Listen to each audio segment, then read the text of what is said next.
My name is Miss Stephanie, and I'm the children's librarian at the Aloud Library in West Greenwich. And I'm here to share with you the first chapter from the book, Clean Getaway by Nick Stone. Clean Getaway. Each of us is more than the worst thing we've ever done. Brian Stevenson. Chapter 1. Quite a ways to go. It might sound silly, but to William Scoob Lamar, the Welcome to Alabama the Beautiful sign looks, well, beautiful.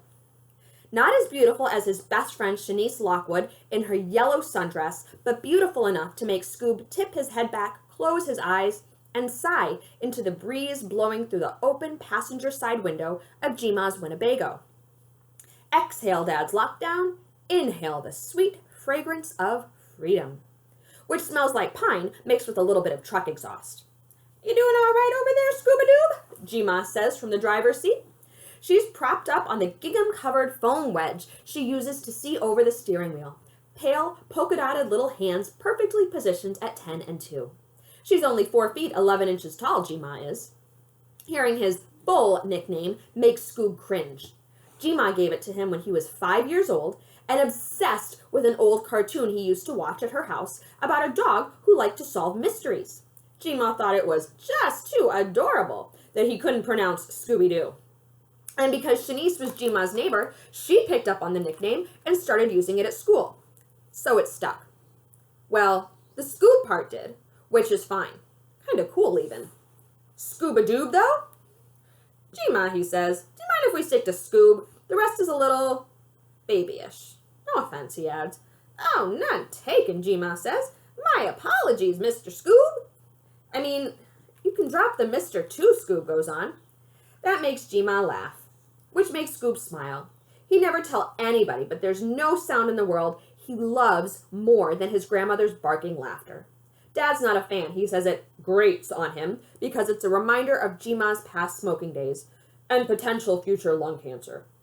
But it reminds Scoob of elementary school days playing card games she taught him that he wasn't supposed to know the rules for, like Texas Hold'em and blackjack. Even now, it blows Scoob's mind that the harsh, booming sound like that could come out of a person as little as Jima.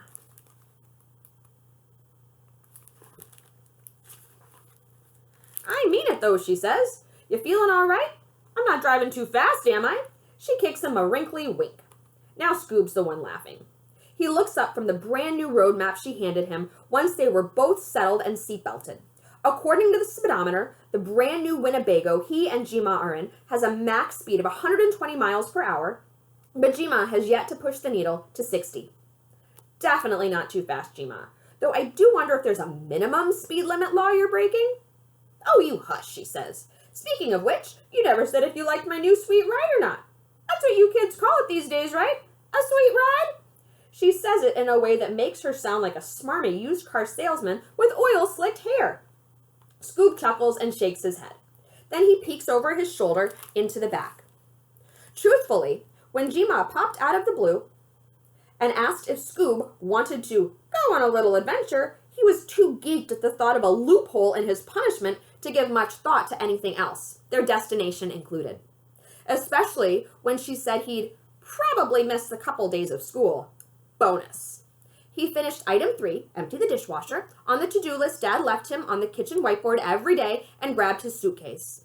Then, after scribbling Dad a quick note about being with Jima for the night, Scoob hightailed it out of the house as fast as his off-brand sneaker-clad feet would carry him. Even left his phone at home. Largely so Dad can't call him, but he won't tell Jima that. The suitcase had been sitting in Scoob's closet for a month. Dad promised Scoob a trip to St. Simon's Island this year. Scoob's first choice was Universal Studios, but Dad said Scoob was too old for all that. He'd been too young the previous year. Well, whatever. So Scoob packed up according to Dad's specifications 3 days before they were supposed to depart. Except they didn't go. Scoob got in trouble at school and voila, trip canceled. Lockdown commenced, spring break ruined before it could begin. Scoob hadn't been able to bring himself to unpack the bag, so he hid it. Now he can see it sitting on the seat of the dining booth in Jima's new sweet ride. Scoob was in such a rush to get out, it didn't fully click that he and Jima weren't in the Mini Cooper until she asked him to get out of his seat while the vehicle was in motion and grab a GPS from the fridge. That's Grandma Protein Shake, otherwise known as Ensure for her. Fridge, Scoob thought, light bulb slowly illuminating. That's when he looked behind him for the first time and almost choked on the gum that shot down his throat when he gasped. Ain't she handsome, Jima said, smacking the dashboard twice. Brand spankin' new, this fella. I've decided to call him Senior after your late grandfather. He and I had a Winnebago back in the day before your dad was born and your G-Pop. She paused. Then, anyway, I ain't getting any younger. Sold my house and bought this baby. You sold your house? Scoob said, stunned. Sure did. Fetched a pretty penny for it, too. God bless home equity and hipsters looking to realize, or whatever they're calling it. Wow. Was there anything else he could have said? She sold her house. Well, you gonna get me a GPS or not? Scoob gulped, removed his seatbelt, and made his way back to the house. Dad would have breathed fire and shot smoke out of his ears if he'd been around to see. As he opened the for real fridge with a separate freezer, Jima gave him a rundown of Senior's features. You see those lights above your head? Scoob looked up. Yeah? Those are LEDs, she said. Real state-of-the-art. There's also a microwave, a 2-burner cooktop, and 2 Ultra HD TVs where you can watch anything. Rated PG-13 or lower, that is. Scoob rolled his eyes. Jima pushed on. Bathrooms there to the left of the mini pantry, got a flushing toilet and a shower. And that dining booth you see there doubles as a bed. And speaking of beds, there's one in the rear for me and one for you right above the cab here. There's a window up there and everything, kiddo. Scoob could hear the proud smile in her voice, which made him smile too, despite the fact that she called him kiddo. As he grabbed the drink for Jima and saw that the fridge was fully stocked, Scoob realized he'd never again play on the old tire swing in Jima's backyard or kick back on the old window seat in the attic with his favorite book. When it hit him that this bizarre truck that contained everything a person needs to live, this thing was now Jima's house? Creepy. Jima's fingers do a tap dance on the steering wheel, pulling him back into the present, and he takes a deep breath and lets his eyes continue to roam around the open space behind him. It's so weird to him that if he has to pee, all he's got to do is walk 15 feet to the little bathroom. And it flushes? Where does that stuff even go? It's not like they're connected to a sewer. And what about dirty dish and shower water?